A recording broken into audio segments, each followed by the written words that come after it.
സംഭവം കഴിഞ്ഞു. കുറെ നാൾ കഴിഞ്ഞപ്പോൾ ഈ മുതലാളിക്കുണ്ടായ മക്കളുടെ രണ്ടുപേരുടെയും കയ്യിൽ കൃത്യം അത്രയും കഷ്ണമില്ല. ആ വിരലിൽ ഒരു കഷ്ണം കുറവ്. ഇപ്പോ കണ്ടോ, ഇപ്പൊ ശരിക്കും നമ്മൾ പൂർവ്വചാപത്തിന്റെ കുറിച്ച് പറയണവര് കൃത്യമായിട്ട് പറയൂലേ? കണ്ടോ, ക്ലിയർ അല്ലേ പൂർവ്വചാപം ഉണ്ടെന്നുള്ളത്?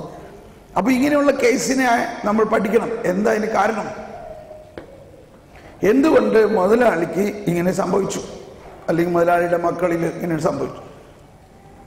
ഇവിടുത്തെ നമ്പർ 1 പോയിന്റ്, അയാൾ യേശുക്രിസ്തുവിൽ വിശ്വസിക്കുന്നവനായി ആണെങ്കിൽ, യേശുവിൻ്റെ ആ സ്നേഹവും ക്ഷമയും ഉള്ളവനാണെങ്കിൽ ഈ പാവപ്പെട്ട അയാളെ ഇതുപോലെ ശിക്ഷിക്കില്ല. Number point. ഇനി അങ്ങനെ ശിക്ഷിച്ചുവെങ്കിലും അയാൾ അവനുമായിട്ട് രമ്യപ്പെട്ട് അയാളോട് ക്ഷമിച്ച് സമാധാനത്തിലാകുകയും അത് കുമ്പസാരിക്കുകയും ചെയ്യേണ്ടതായിരുന്നു. ഇനി മൂന്നാമത്തേത്, ഈ പുതിയ നിയമത്തിന്റെ, പഴയ നിയമം 10 കൽപ്പനകളാണ്. ആ 10 കൽപ്പനകളുടെ വിശദീകരണങ്ങളാണ് പഴയ നിയമമെങ്കിൽ, പുതിയ നിയമം ഒറ്റ കൽപ്പനയേ ഉള്ളൂ. എന്നാ ഒറ്റ കൽപ്പനയുടെ വിശദീകരണം മുഴുവനും പുതിയ എന്താ പറയാ, സുവിശേഷത്തിൽ, പ്രത്യേകിച്ച് മലയിലെ പ്രസംഗത്തിൽ, സെർമൺ ഓൺ മൗണ്ട് 1964 മറ്റോ പറയുന്നുണ്ട്. മലയിലെ പ്രസംഗത്തിൽ ഈ പുതിയ നിയമത്തിന്റെ പ്രവർത്തന ശൈലികൾ പറഞ്ഞിട്ടുണ്ട്. എന്താണ് പുതിയ നിയമത്തിന്റെ പ്രവൃത്തി? എങ്ങനെ നമ്മൾ പുതിയ നിയമം അനുസരിച്ച് ജീവിക്കണം? പുതിയ നിയമം അനുസരിച്ചുള്ള ജീവിതം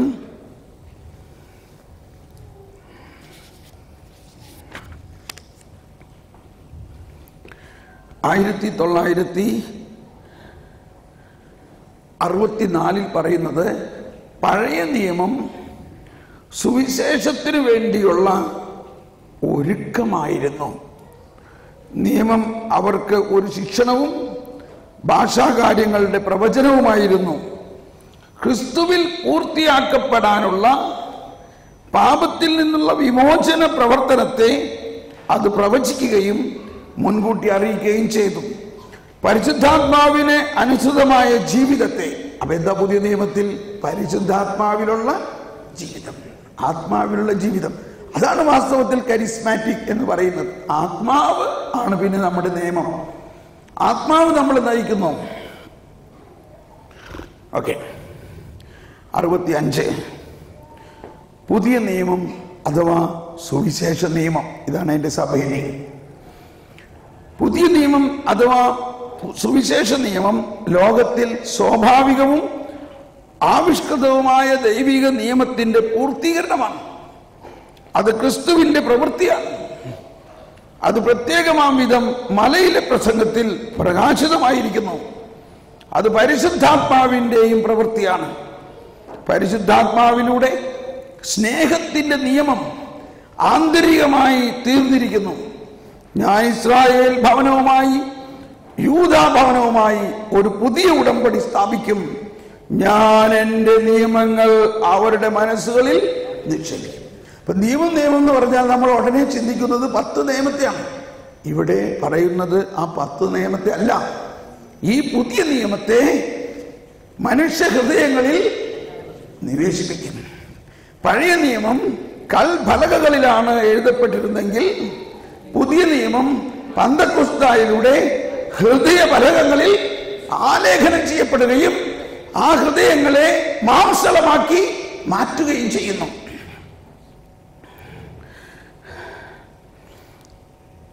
ഞാൻ എൻ്റെ നിയമങ്ങൾ അവരുടെ മനസ്സുകളിൽ നിക്ഷേപിക്കും, അവയെ അവരുടെ ഹൃദയങ്ങളിൽ എഴുതുകയും ഞാൻ അവർക്ക് ദൈവവും അവർ എനിക്ക് ജനമായിരിക്കുകയും ചെയ്യും.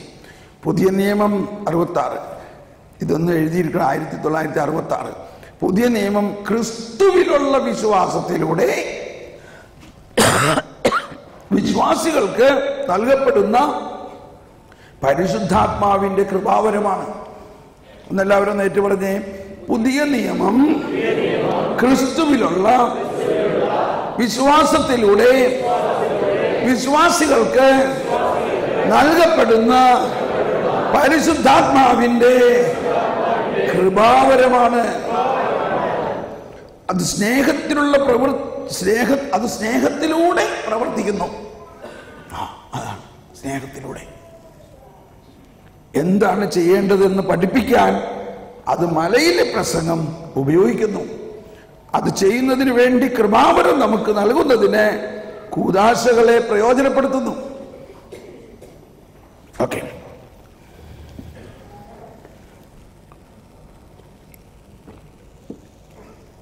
സ്നേഹമുള്ളവരെ, നമ്മൾ പഠിക്കണം.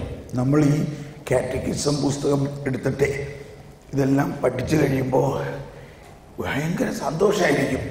ഓക്കെ, അപ്പം നമ്മളുടെ കുടുംബ ജീവിതത്തിൻ്റെ ഇന്നുള്ള, ഞാൻ പറയുന്നത് ക്ഷമിക്കണം കേട്ടോ, ഞാൻ നിങ്ങളുടെ സ്വന്തം സഹോദരനെ പോലെയും മറ്റു പലർക്കും ഒരു പിതാവിനെ പോലെയും ആണ് ഞാൻ ഈ സംസാരിക്കുന്നത്. കാരണം എനിക്കും എൻ്റെ മക്കളും ഇവരെല്ലാം അടങ്ങുന്ന എൻ്റെ കുടുംബത്തിൻ്റെ പശ്ചാത്തലത്തിൽ നിന്ന് അനുഭവിച്ചതും മറ്റുള്ളവർക്ക് സഹായിച്ചതും എല്ലാം ഉൾക്കൊണ്ടുകൊണ്ടാണ് പറയണേ. സ്നേഹത്തിൻ്റെ നിയമത്തിലൂടെ മാത്രമേ നമ്മുടെ കുടുംബജീവിതം സമാധാനത്തിൽ വരികയുള്ളൂ. പഴയ നിയമത്തിലെ കർക്കശക്കാരനായ, പെട്ടെന്ന് വരാൻ, ഇതാണ് ആ ചെറിയ വാക്കാണ്. എന്താണ് കർക്കശക്കാരൻ? ലൂക്കായുടെ സുവിശേഷത്തിൽ 19-ാം അധ്യായത്തിൽ സക്കേവൂസിന്റെ സംഭവം കഴിഞ്ഞിട്ട് ആ ചാപ്റ്ററിൽ പകുതി ഭാഗം പറഞ്ഞിരിക്കുന്നത് നാണയങ്ങളെ കുറിച്ച്. ഒരു പ്രഭു രാജപദവി സ്വീകരിക്കാൻ വേണ്ടി പുറത്തു പോകുമ്പോൾ തൻ്റെ സ്ഥലത്തെ പൗരന്മാരെ വിളിച്ചിട്ട് ഓരോരുത്തർക്കും ഒരു നാണയം കൊടുത്തു. ഇത് നിങ്ങൾ ഉപയോഗിച്ച് നിങ്ങൾ ബിസിനസ് ചെയ്യുന്നൊക്കെ പറഞ്ഞു. അത് കഴിഞ്ഞ് രാജാവായി വന്നു കഴിഞ്ഞപ്പോൾ ഇവരെ ഓരോരുത്തരെ വിളിച്ചു. ഇനി രാജാവിന് സ്ഥലത്ത് ഗവർണർമാർ വേണം. ആരെ ഗവർണറാക്കി നിയോഗിക്കണ്ടേ? അപ്പോൾ ഒരാൾ വന്നിട്ട് പറഞ്ഞു, ഇതാ യജമാനെ, അങ്ങ് തന്ന ഒരു നാണയം ഞാൻ 10 മാറ്റിയിരിക്കുന്നു. ഇതാണ് അങ്ങേക്ക് തരുന്നു. എൻ്റെ ശരീരം രോമാഞ്ചം കൊള്ളുകയാണ്. ഉടനെ മുതലാളി പറഞ്ഞു, പ്രഭു പറഞ്ഞു, വെൽ ഡൺ, കൊള്ളാം. കൊള്ളാം എന്ന് പറഞ്ഞൊരു വചനമാണ്, കൊള്ളാം. നല്ലവനും വിശ്വസ്തനുമായ ഭൃത്യ, നീ ചെറിയ കാര്യങ്ങളിൽ വിശ്വസ്തനായതുകൊണ്ട് നിന്നെ ഞാൻ 10 നഗരങ്ങളുടെ മേൽ അധികാരം തരുന്നു. അടുത്ത ആൾ വന്ന് 5 നഗരങ്ങളുടെ മേൽ. അത് കഴിഞ്ഞിട്ട് 3-മതൊരാൾ വന്നിട്ട് പറയാം, അതെ, എനിക്ക് അങ്ങയെ നന്നായിട്ട് അറിയായിരുന്നു, അങ്ങ് ഒരു കർക്കശക്കാരനാണെന്നും വിതയ്ക്കാത്തടത്ത് കൊയ്യുന്നവനാണെന്നും വെക്കാത്തടത്ത് എടുക്കുന്നതും, അതുകൊണ്ട് അങ്ങ് എനിക്ക് തന്ന നാണയം ഞാൻ തൂവാലയിൽ പൊതിഞ്ഞ് കുഴിച്ചിട്ടു. എന്നാ അതങ്ങ് പിടിച്ചോ. അപ്പൊ ഇവിടുത്തെ പ്രധാന ഇത് മുഴുവനും എന്തിനാ പറഞ്ഞത്? ഈ ഒരാൾക്ക് തൻ്റെ മുതലാളിയെക്കുറിച്ചുള്ള, തൻ്റെ രാജാവിനെ കുറിച്ചുള്ള വികലമായ കാഴ്ചപ്പാടാണ്. കർക്കശക്കാരൻ. ആ ഒറ്റ വാക്ക് നമ്മുടെ മലയാളം ബൈബിൾ വായിക്കുമ്പോൾ അത് ശരിക്കും മനസ്സിലാവുള്ളൂ. ഇംഗ്ലീഷിൽ I know you are demanding എന്നൊക്കെ പറഞ്ഞാൽ എനിക്ക് മനസ്സിലാവില്ല അത്രേ. പക്ഷേ മലയാളത്തിൽ ശരിക്കും മനസ്സിലായില്ലേ? കർക്കശക്കാരൻ. അതുകൊണ്ട് ഞാൻ ആരോടും, ഈ വാക്ക് എൻ്റെ ഉള്ളിലുണ്ട്, ഞാൻ ഒരു കർക്കശക്കാരനായ ദൈവത്തെ അല്ല. ദൈവം ആരാണ്? ഒരു കർക്കശക്കാരൻ അല്ല. നമ്മൾ വിശ്വസിക്കുന്ന ദൈവം ഒരു കർക്കശക്കാരൻ അല്ല, മറിച്ച് കരുണാസമ്പന്നനായ ദൈവം. അതുകൊണ്ട് ആ ഫരിസേയ മനോഭാവമാണ് ഈ കർക്കശക്കാരൻ. ആ മനോഭാവം നമ്മളിൽ നിന്ന് മാറുമ്പോൾ ഞാൻ ഇത്തിരി ഫ്ലാറ്റായി പോകാന്ന് പറഞ്ഞു. വേറെ നമ്മുടെ ആദ്യത്തിൽ നിന്ന് കുറച്ചങ്ങ് വിശദമായി പോയി. സാരമില്ല, we are going in good direction. ഈ ഞാൻ പറയുമ്പോൾ നിങ്ങൾ വിഷമം വിചാരിക്കരുത്. This is a real success. നമ്മുടെ പ്രധാന പ്രശ്നം നമ്മളിലുള്ള ഈ ഫരിസേയ സ്വഭാവം, ആരുടെ തെറ്റ് കണ്ടുപിടിക്കാൻ, ആരുടെ തെറ്റ് ആരെങ്കിലും കാണുമ്പോൾ അവൻ്റെ കുറവ് കണ്ടുപിടിക്കാനുള്ള ഒരു വ്യഗ്രത നമ്മുടെ ഉള്ളിൽ എങ്ങനെയോ കടന്നുകൂടിയിട്ടുണ്ട്. അത് കണ്ടുപിടിച്ചു കഴിഞ്ഞാൽ പിന്നെ നമുക്ക് അരിശമാവും. നമ്മളുടെ സ്വഭാവം മാറി, നമ്മുടെ നിറം മാറും. നമ്മുടെ നിറം മാറും. ഉടനെ ഇന്നത്തെ കാലത്ത് 2 മൊബൈൽ എല്ലാവർക്കും ഉണ്ട്. അപ്പോൾ ഒരു മൊബൈൽ ഫോറിനിലേക്ക് വിളിക്കാൻ, ഒരു മൊബൈൽ ഇവിടെ ലോക്കൽ വിളിക്കാൻ. 2 മൊബൈലും ഉടനെ നമ്മൾ വിളിച്ച് 5 മിനിറ്റിനകത്ത് കാര്യം പറഞ്ഞത് കണ്ടോ, ആ ആളെ ശ്രദ്ധിക്കണം, ആള് മഹാപശ. ഞാൻ പള്ളിത്തെ കഴിഞ്ഞ് പോകുമ്പോൾ അവനൊരു പെണ്ണിനോട് വർത്താനം പറയണ കണ്ട്, അതുകൊണ്ട് നീ ശ്രദ്ധിക്കണം, എന്നിട്ട് എനിക്കൊന്ന് വിവരം അറിയിക്കുക. ഓക്കെ. അപ്പോൾ ഇത് ആരുടെ സ്വഭാവമാണ്? ഇതാണ് ഫരിസേയരുടെ പരിപാടിയായിരുന്നത്. അവര് ഓരോരുത്തരുടെയും പുറകെ നടക്കാൻ, കർത്താവ് ഈശോമിശിഹായുടെ പുറകെ നടക്കാൻ. അവർ ഇപ്പൊ 38 വർഷമായിട്ട് തളർന്നു കിടന്നിരുന്ന അയാളെ സുഖപ്പെടുത്തിയ ഇത്രയും കരുണാർദ്ദമായ ആ കാര്യം നടന്നപ്പോ അവരെന്താ കണ്ടുപിടിച്ചത്? സാബത്ത് ദിവസം കട്ടിലെടുക്കണത് മനയാണ്. അവന്റെ കിടക്കെടുത്ത് എന്തുകൊണ്ടാ? സാബത്ത് ദിവസം കിടക്കെടുക്കാൻ പാടുണ്ടോ? തെറ്റാണ് ചെയ്യണത്. സാബത്ത് ലംഘിച്ചിരിക്കുന്നു. കണ്ടോ, അവര് കണ്ടുപിടിച്ചത് എന്താ? സാബത്ത് ദിവസം കിടക്ക എടുക്കണത് തെറ്റാണ്. 38 വർഷമായിട്ട് അവിടെ കിടന്ന് അവനെ സഹായിക്കാൻ ഇവര് ഒരു ചെരുവിരൽ അനക്കിയില്ല. സുവിശേഷത്തിന്റെ മർമ്മമാണ് ഞാൻ ഈ പറയണത്. അപ്പൊ നമ്മൾ ഇങ്ങനെ നോക്കുമ്പോൾ അവരിലുള്ള ആ സാഹചര്യത്തിലുള്ള നന്മ നമ്മൾ കാണുന്നില്ല, മറിച്ച് നമ്മുടെ മനസ്സ് ആ സാഹചര്യത്തിലുള്ള തിന്മയെ കാണുകയും ആ തിന്മ അനുസരിച്ച് നമ്മളെ അതിനെ ആ വ്യക്തിയെ അവഹേളിക്കുക വരെ ചെയ്യുന്ന അവസ്ഥയിലേക്ക് പോകുന്നു. ഇത് ഞാൻ പറഞ്ഞു വരുമ്പോൾ ഇനി കേട്ടോ, 1-ാം അധ്യായത്തിൽ തന്നെ 18-ാമത്തെ വചനം 18-ഉം 19-ഉം വായിക്കാം. മത്തായി 1-ാം അധ്യായത്തിൽ പറയുകയാണ് 18-19 വചനം. എന്താ പറയണേ? യേശുക്രിസ്തുവിന്റെ ജനനം ഇപ്രകാരമായിരുന്നു. യെസ്.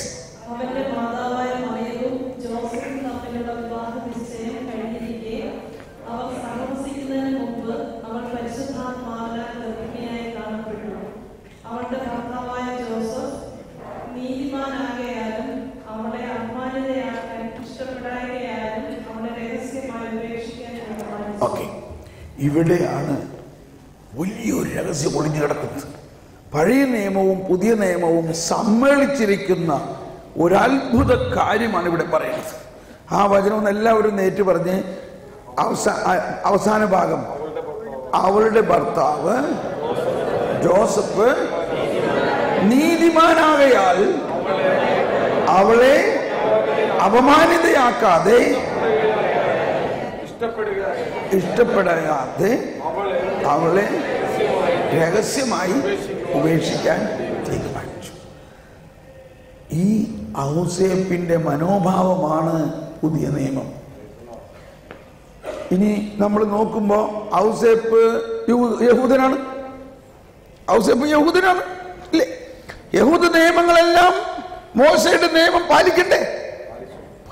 മോശയുടെ നിയമം അനുസരിച്ച് താൻ വിവാഹ നിശ്ചയം കഴിഞ്ഞിട്ട് വിവാഹം കഴിക്കുന്നതിന് മുൻപ് ഭാര്യ മറ്റൊരാളിൽ നിന്ന്, അറിയില്ല പരിശുദ്ധാത്മാവിൽ നിന്ന്, ഭാര്യ ഗർഭിണിയാണെങ്കിൽ മോശയുടെ നിയമപ്രകാരമുള്ള കാര്യങ്ങൾ ഇയാൾ ചെയ്യേണ്ടതല്ലേ? പക്ഷേ അയാളുടെ ഹൃദയം അതിനെ സമ്മതിക്കണില്ല. ഇതാണ് പുതിയ നിയമം. എന്തുകൊണ്ട് സമ്മതിക്കുന്നില്ല? അവൻ നീതിമാനാകയാൽ. ഇപ്പൊ നീതി എന്ന് പറയുമ്പോൾ നമുക്കറിയാവുന്ന നീതി ഈ നമ്മുടെ ഒരു സാമൂഹ്യ നീതിയാണ്. സാമൂഹ്യ നീതി എന്താ? തെറ്റ് ചെയ്യുന്നവൻ ശിക്ഷിക്കപ്പെടണം. ഇത് സാമൂഹ്യ നീതിയാണ്. ഇതാണ് ഫരിസേയരുടെ നീതിയും. നമ്മള് ദൈവരാജ്യത്തിന്റെ നീതി നിങ്ങൾ ആദ്യം അന്വേഷിക്കുവിൻ എന്ന് ഈശോ പറയുന്നതിന്റെ കാര്യം ഇതാണ്. Hello 1 2 3 okay. എനിക്ക് ഭയങ്കര സ്ട്രെയിൻ വരുന്നുണ്ടല്ലോ. ഇതൊരു ഇത്തിരി തുറന്ന് അതുകൊണ്ട് വോളിയം കുറച്ച് വെച്ചിരിക്കുകയാണ്. ഇതിന്റെ വോളിയം കുറച്ചിരിക്കുകയാണോ? ഫീഡ്ബാക്ക് ഒരല്പം തുറന്നു നോക്കി. എൻ്റെ തൊണ്ട പൊട്ടിപ്പോവുകയാണ്.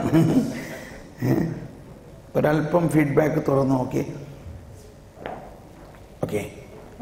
ഇവിടുത്തെ പ്രധാന കാര്യം നമ്മൾക്ക് മനസ്സിലാകാതിരുന്നത് നീതി എന്നതിനെ കുറിച്ച് നമ്മൾ അധികം കേട്ടിട്ടില്ല.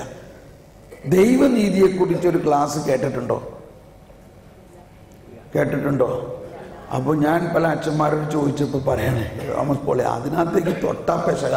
കാരണം ഒന്ന് 1 മണിക്കൂർ കൊണ്ടോ 1 ദിവസം കൊണ്ടോ ഇത് പറഞ്ഞ് തീർക്കാൻ പറ്റില്ല. നമ്മുടെ പ്രാക്ടിക്കൽ പ്രോബ്ലം നോക്ക്. നമുക്ക് ഞായറാഴ്ച കുർബാനയിൽ കൂടി വന്നാൽ 10 മിനിറ്റ് 15 മിനിറ്റിൽ കൂടുതൽ പ്രസംഗിക്കാൻ പറ്റില്ല. ഇപ്പം എങ്ങനെ പറയും? എപ്പം പറയും? അതുകൊണ്ടാണ് ഞാൻ ആ ദൈവനീതിയെക്കുറിച്ച് വിശദീകരിക്കുന്ന 9 ദിവസത്തെ ഒരു ധ്യാനം ഉണ്ടാക്കിയത്. അത് യൂട്യൂബിലുണ്ട്. നിങ്ങൾക്ക് ആർക്കെങ്കിലും അതിൻ്റെ കംപ്ലീറ്റ് MP3 CD വേണമെങ്കിൽ എനിക്കൊരു മെയിൽ അയക്കുക. ഞാൻ അതിന് നിങ്ങളുടെ അഡ്രസ്സ് ഇട്ടുകൊണ്ട്, എൻ്റെ ഇമെയിൽ അഡ്രസ്സ് നിങ്ങളുടെ പ്രാർത്ഥനാ കടലാസിലുണ്ട്. അത് ഒരു MP3 CD ആയിട്ട് ഞാൻ നിങ്ങൾക്ക് എത്തിച്ചു തരാം. കാരണം പ്രത്യേകിച്ച് വചന ശുശ്രൂഷയും വചനത്തിൻ്റെ ഉൾക്കാഴ്ചകൾ അറിയാൻ ദാഹിക്കുന്നവരെ അത് കേൾക്കണം. നമ്മൾ അത്ഭുതപ്പെടും.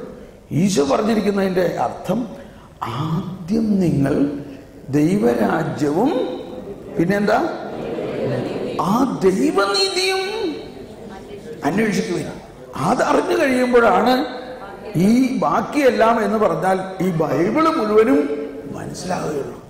ഈ ദൈവാവിഷ്കരണം മനസ്സിലാവും. അതാണ് അതിൻ്റെ അർത്ഥം.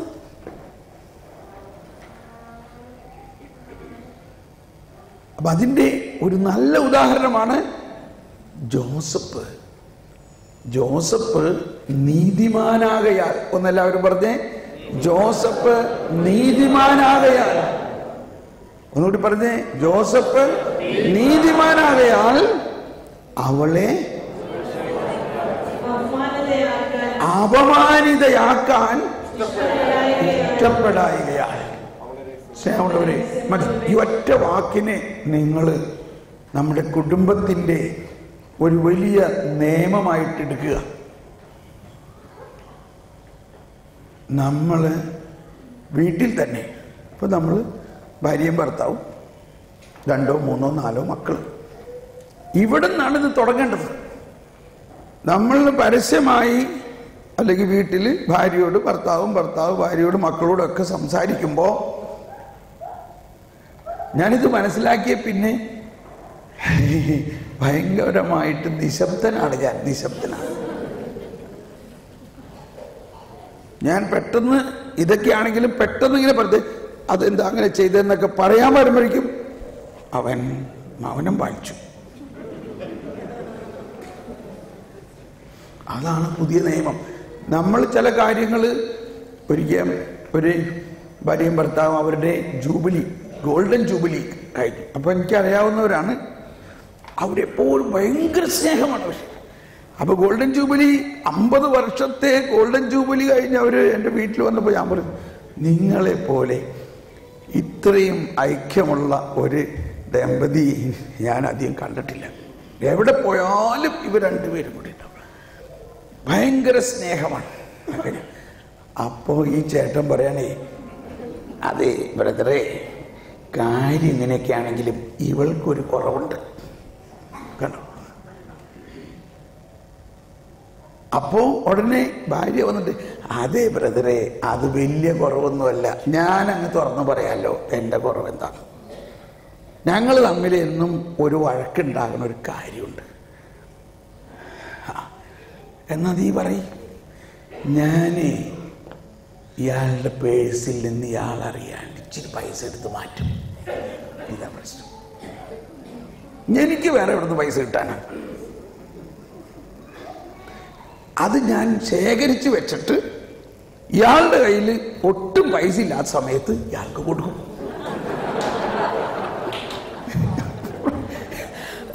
ഇപ്പൊ നമുക്ക് കേട്ടിട്ട് എന്താ തോന്നണേ? നല്ല കാര്യമല്ലേ?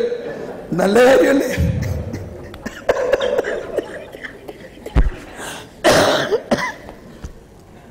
ഇനി ചേട്ടൻ പറയാണ്, എൻ്റെ ബ്രദറെ, ഞാൻ മീൻ മേടിക്കാൻ പോയി, മീൻ മേടിച്ചു, അത് നന്നാക്കി മുറിച്ച് അയാൾ പാക്കറ്റിലാക്കി തന്നു. ഞാൻ പേഴ്സ് നോക്കിയപ്പോ പേഴ്സിന്റെ അകത്ത് കാശില്ല. പേഴ്സ് എടുത്ത് നോക്കിയപ്പോ പേഴ്സിന്റെ അകത്ത്. ഞാൻ എന്ത് ചെയ്യുമെന്ന് പറയും.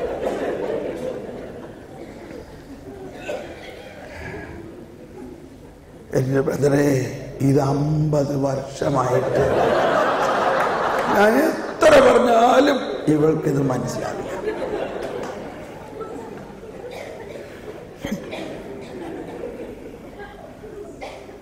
ഇതാണ് നമ്മുടെ ഒരു നേച്ചർ. അത് വേറൊരു വിഷയം, നമുക്ക് പിന്നെ ഡീൽ ചെയ്യാം അത്. അപ്പോൾ ഇങ്ങനെയുള്ള പല കാര്യങ്ങളും നമുക്കങ്ങ് അപ്സെറ്റായിട്ട് നമുക്കത് ദേഷ്യം വന്നിട്ട് നമ്മളങ്ങ് വെള്ളമല്ല നമ്മുടെ വിളമ്പും. അപ്പോ മൗനമാകാൻ സാധിക്കണം. അതാണ് പുതിയ നിയമം. നിസാര കാര്യമല്ലേ? അപ്പൊ ജോസഫ് എന്ത് ചെയ്തു? അപ്പൊ നമ്മൾക്ക് ഇനി ഉണ്ടാകേണ്ട ഒരു പുതിയ നിയമമാണ്. അതിന് ഞാൻ പ്രാക്ടിക്കലായിട്ട് പറയാറുള്ള ഇതാണ്. Rule number 1. ഇപ്പൊ ഇങ്ങനൊരു സംഭവം നമ്മുടെ വീട്ടിലൊരു തർക്കം നടക്കുകയാണ്. ആരെങ്കിലും ഒരാൾ ഈ പുതിയ നിയമത്തെ ഒന്ന് റിമൈൻഡ് ചെയ്യണ്ടേ? അപ്പൊ അതിനെന്താ പറയണ്ടേ? റൂൾ നമ്പർ 1 എന്ന് പറഞ്ഞാൽ മിണ്ടാതിരിക്കുന്നു. അപ്പൊ അത് പറയാൻ പറ്റില്ലെങ്കിൽ കൈ കൊണ്ട് കാണിക്കാം. ഇങ്ങനെ കാണിച്ച പ്രശ്നമാവും ചിലപ്പോൾ. ഇങ്ങനെ കാണിക്കും. ഇങ്ങനെ കാണിച്ചപ്പോഴത്തെ നിങ്ങൾ കൈ കൊണ്ട് സംസാരിക്കരുത്, നിങ്ങൾ കൈ കൊണ്ട് സംസാരിക്കരുത് പറയും. നിസ്സാര കാര്യം. ചില സ്ഥലങ്ങളിൽ അവരുടെ ശൈലി എങ്ങനെയാണ്? ഒന്നും ഉണ്ടായിട്ടൊന്നുമില്ല, സംസാരിക്കുമ്പോൾ ഇങ്ങനെ. മറ്റുള്ളവർക്ക് അത് ഭയങ്കര അവഹേളനത്തിൻ്റെ ഒരു ചിഹ്നമാണ് കൈ ചൂണ്ടി സംസാരിക്കുന്നത്. ഇത്രയൊക്കെ ഉള്ളൂ പ്രശ്നം. അല്ല, ഇതിലും വലുതുണ്ടാവും. പക്ഷേ we have to start from this. എന്താണ് നമ്മുടെ നിയമം നമ്പർ 1?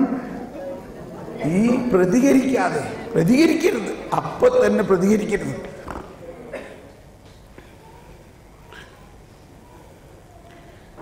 ജോസഫ് ഇത്രയും വലിയ ഒരു പ്രശ്നമുണ്ടായിട്ട് പ്രതികരിച്ചില്ല. അവഹേളനമാണ് ഇതിൻ്റെ മറ്റൊരു വശം. നമ്മൾ പറയുന്ന വാക്ക് നമ്മൾ ഇത്രയും സ്നേഹിക്കുന്ന ജീവിത പങ്കാളി അവൾക്ക് അവഹേളനമാവുകയാണെങ്കിൽ, അത് പ്രത്യേകിച്ച് കൊച്ചുങ്ങളുടെ മുമ്പിലാണെങ്കിൽ, അത് നമുക്ക് വലിയ ദൂഷ്യമാണ്.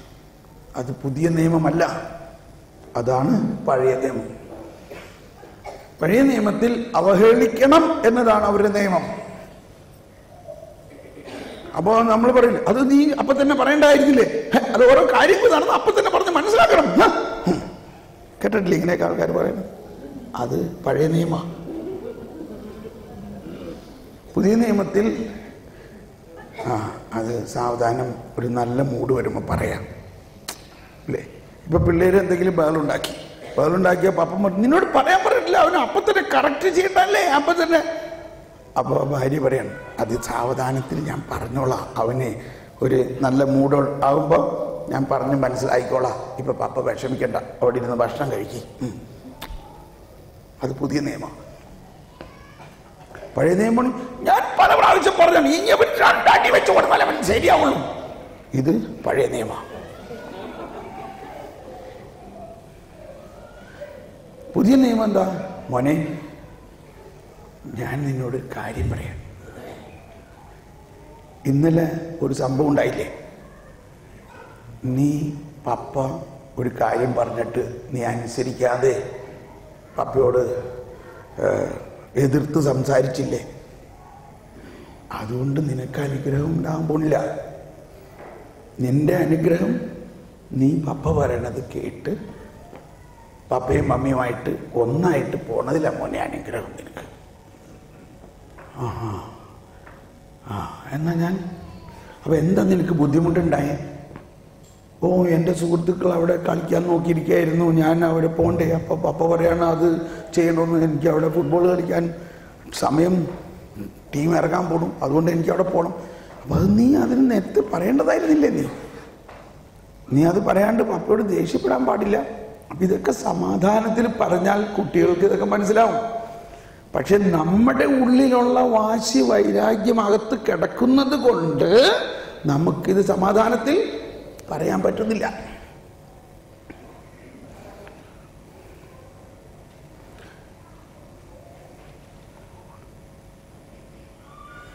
ഒരു സഹോദരി പറയായിരുന്നു, ബ്രദറെ, എൻ്റെ മോളുടെ മുറി ചെന്ന് കഴിഞ്ഞപ്പോൾ ആ മുറി ഭയങ്കര അലങ്കോലമായിട്ട് കിടക്കാൻ എനിക്കങ്ങ് ദേഷ്യം വന്നു.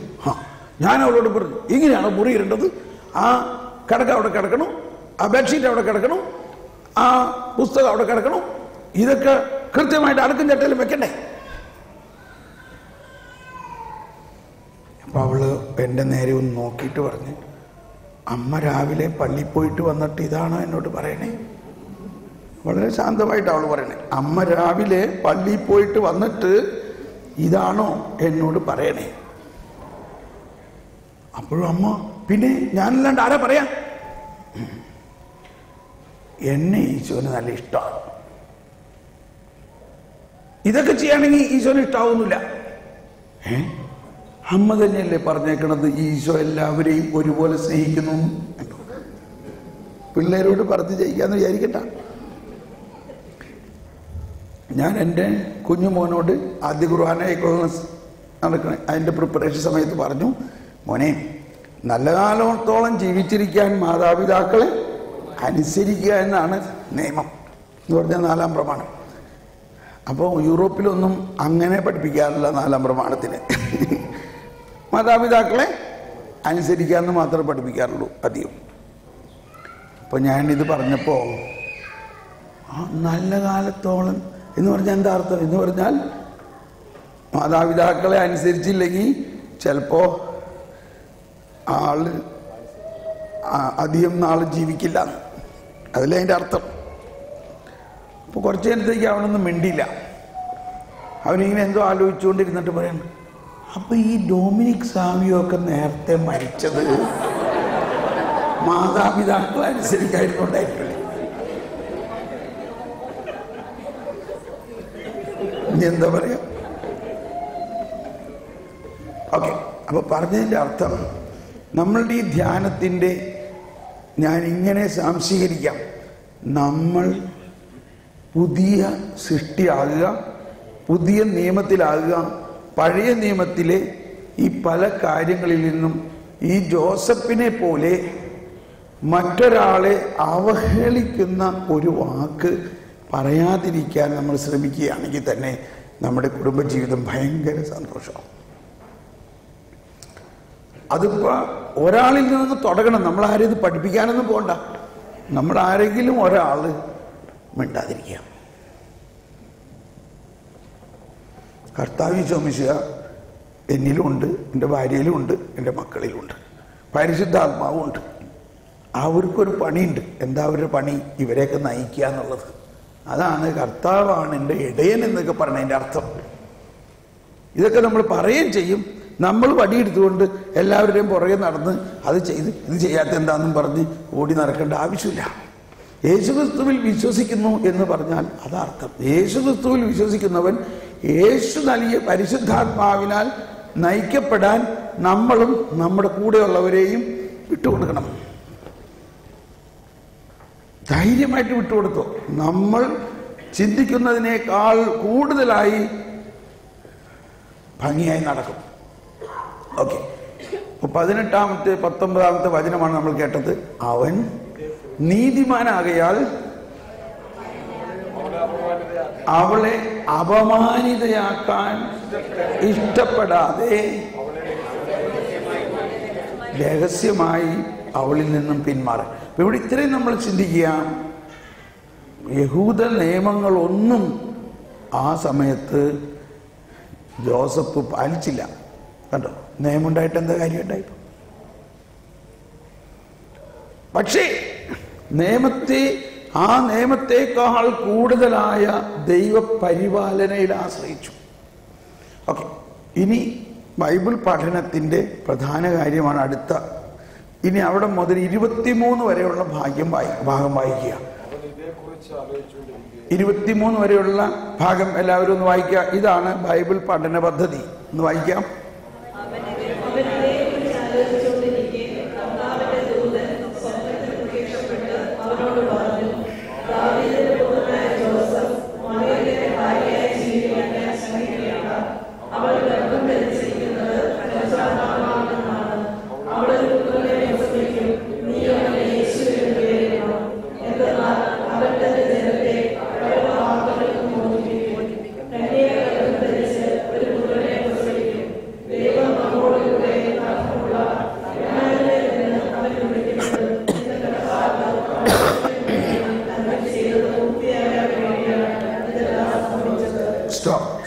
സ്റ്റോപ്പ്. ഇവിടെ പുതിയ നിയമം ആണ്. ഇവിടെ പറഞ്ഞിരിക്കുകയാണ്,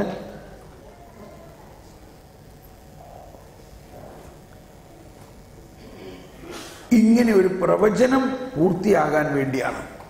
ഇപ്പം ഇതിൻ്റെ ഒരു കുറച്ചും കൂടി ചിന്തിക്കുകയാണെങ്കിൽ, ഈ രാത്രി ഇയാളിങ്ങനെ ഭയങ്കര വിഷമിച്ചിരിക്കെ മാലാഖ പ്രത്യക്ഷപ്പെട്ടിട്ട് പറഞ്ഞു, നീ വിഷമിക്കണ്ട, നിന്റെ ഭാര്യ പരിശുദ്ധാത്മാവിലൂടെ ഗർഭിണിയായിരിക്കണേ. പക്ഷെ ഇത് പറഞ്ഞിട്ട് ഒരുപക്ഷെ പെട്ടെന്ന് ഔസേപ്പ് ശരിയാണെങ്കിൽ നല്ല കാര്യം എന്ന് പറഞ്ഞില്ലല്ലോ. പറഞ്ഞിരുന്നെങ്കിൽ തുറന്നൊന്നും പറയേണ്ട ആവശ്യമില്ലല്ലോ. പക്ഷെ ഔസേപ്പിനെ കൺവിൻസ് ആയില്ല എന്ന് വേണം വിചാരിക്കാൻ. അതുകൊണ്ട് രണ്ടാമത്തെ ഒരു ബോധ്യം കൊടുക്കുകയാണ്, ഇത് പ്രവാചകൻ പറഞ്ഞിട്ടുള്ളത് പൂർത്തിയാകാനാണ്. ഉടനെ അവൻ ചാടി എഴുന്നേറ്റ് കാണും. പ്രവാചകൻ? ഏത് പ്രവാചകൻ? പറയല്ലേ, എന്താ പ്രവാചകൻ പറഞ്ഞിട്ടുള്ളത്? കന്യക ഗർഭം ധരിച്ച് ഒരു പുത്രനെ പ്രസവിക്കുമെന്ന ആ പഴയ നിയമഭാഗം അത് പൂർത്തിയാകുന്ന ഒരു നിമിഷമാണിത്. കൂട്ടനെ എനിക്കതിനെക്കുറിച്ച് ചിന്തിക്കുമ്പോൾ തന്നെ ഭയങ്കര ഒരു കോരിത്തെരിപ്പുണ്ടാകുകയാണ്. ഇവിടെ നമ്മൾ എന്ത് ചെയ്യണം? ഇപ്പോൾ നമ്മൾ ഈ പഴയ നിയമഭാഗം എന്താണെന്ന് അതിൻ്റെ അടിക്കുറിപ്പിൽ നോക്കണം. എന്താണ് ബൈബിളിലെ അടിക്കുറിപ്പിൽ എഴുതിയിരിക്കുന്നത്? എന്താ എഴുതിയിരിക്കുന്നത്? ഏശയ്യാ 7:14 എഴുതിയിട്ടുണ്ട് ഇല്ലേ? ഇനി ഇവിടെ ഒരു അടയാളം വെച്ചിട്ട് കൈവച്ചിട്ട് ഏശയ്യായുടെ പുസ്തകത്തിലേക്ക് പോകണം. ആദ്യം മനസ്സിലാക്കേണ്ടത് ഏശയ്യാ ഏത് കാലഘട്ടത്തിലാണ് ജീവിച്ചതെന്ന് മനസ്സിലാക്കണം. അതിന് ഏശയ്യായുടെ പുസ്തകത്തിന്റെ ആമുഖം ആദ്യം എടുത്ത് വായിക്കാം. ഏശയ്യായുടെ പുസ്തകത്തിന്റെ ആമുഖം വായിക്കുമ്പോൾ നമുക്ക് മനസ്സിലാകും ഏശയ്യാ 8-ാം നൂറ്റാണ്ടിൽ BC 8-ാം നൂറ്റാണ്ടിലാണ് ജീവിച്ചതെന്ന് മനസ്സിലാവും ഇല്ലേ? ഓക്കെ, അപ്പോൾ നമുക്കൊരു കാൽക്കുലേഷനായി. ഈ യേശുവിൻ്റെ ജനനത്തിന് മുൻപ് ഏതാണ്ട് 725 വർഷത്തിന് മുൻപ് ഏശയ്യാ പ്രവാചകനിലൂടെ ദൈവം അരുളി ചെയ്തത് ഇവിടെ പൂർത്തിയാകുന്നു. ഇനി അതൊന്നെടുത്ത് വായിക്കുക. ഏശയ്യായിൽ പോയിട്ട് 7-ാം അധ്യായത്തിൽ 14-ാമത്തെ വചനം ഏശയ്യായിൽ എഴുതിയിരിക്കുന്നു എന്ന് വായിക്കാം.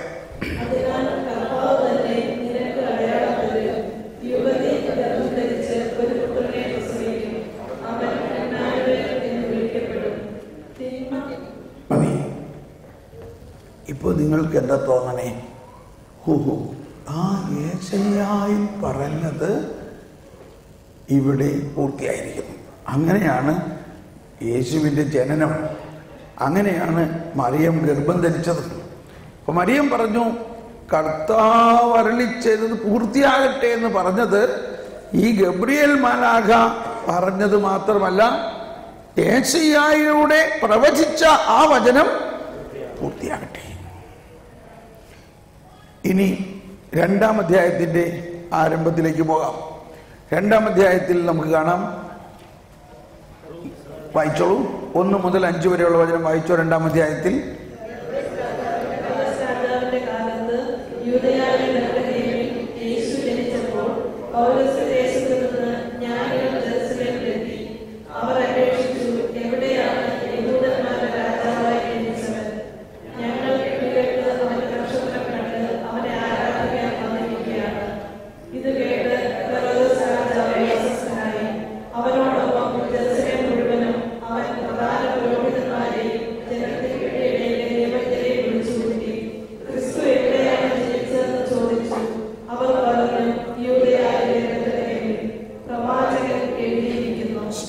കണ്ടോ, പ്രവാചകൻ എഴുതിയിരിക്കുന്നു. ഇപ്പൊ നമ്മൾക്ക് ഒരു ചോദ്യം ഉണ്ടാകണം, ഏത് പ്രവാചകൻ? അതെങ്ങനെ മനസ്സിലാക്കും? അതിന്റെ ഫുട് നോട്ടിൽ നോക്കണം. എന്താ ഫുട് നോട്ടിൽ പറഞ്ഞിരിക്കുന്നത്? മിഖ പ്രവാചകൻ എഴുതിയിരിക്കുന്നു. കണ്ടോ, ഇനി മിഖ പ്രവാചകനിലേക്ക് പോകണം. മിഖ പ്രവാചകനിലേക്ക് പോകാം. മിഖ പ്രവാചകൻ ഏത് കാലഘട്ടത്തിലാണ് ജീവിച്ചതെന്ന് മനസ്സിലാക്കുക. എന്നിട്ട് ആ മിഖ പ്രവാചകൻ പറഞ്ഞിരിക്കുന്ന ഭാഗം വായിക്കുക. മിഖ പ്രവാചകൻ ജീവിച്ചിരുന്നതും ഈ യെശയ്യായുടെ സമകാലികനായിട്ടാണ്, ഇല്ലേ? യെശയ്യായുടെ കാലഘട്ടത്തിൽ തന്നെ ജീവിച്ച ഒരാളാണ് മിഖ. അതായത് 8-ാം നൂറ്റാണ്ടിൽ തന്നെ, BC 8-ാം നൂറ്റാണ്ടിൽ. ഇനി മിഖയിൽ എഴുതിയിരിക്കുന്നത് എന്താ നോക്ക്. മിഖ എത്രയാണ്? മിഖ 5:2. മിഖ 5:2 എഴുതിയിരിക്കുന്നത് എന്താ? ബെത്ലഹേം എഫാത്ത